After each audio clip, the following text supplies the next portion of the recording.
नमस्ते सबैजनालाई अनि ह्याप्पी इन्डिपेन्डेन्स डे तपाईहरूलाई है। आज तपाईहरूको दिन कसरी बित्यो कमेन्टमा बताउनुहोस् होला है। अनि मैले यो भिडियो चाहिँ किन बनाउँदैछु आज भने नि हामीले चाहिँ हाम्रो स्कुलको इन्डिपेन्डेन्स डेको लागि एकदमै अर्ग्यानिक पाराले हामीले बटन फ्लावर बनाएको थियौँ है। अन्त तपाईहरूलाई पनि देखाउन मन लाग्यो। मैले त्यति बेला नै सानो सानो क्लिप्सहरू बनाएर राखेको थिएँ है। आज चाहिँ तपाईहरूको अगाडि म यसलाई सेयर गर्न गइरहेको छु। कृपया लास्टसम्म हेरिदिनुहोस् होला।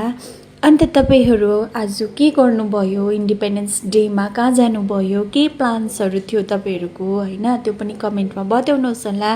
हुन्छ नि पहिला पनि हामीहरू हैन 15 अगस्तको लागि हामीले प्लानहरू बनाउँथे मुभिजको या गेट टुगेदर हैन, कि त हामी प्रोग्रामै हेर्नु जान्छु भनेर बनाउँथे। सो तपाईहरूले आज के गर्नुभयो बताउनुहोस् होला। अन्त लास्टसम्म हेर्नु भएकोमा धेरै धेरै धन्यवाद।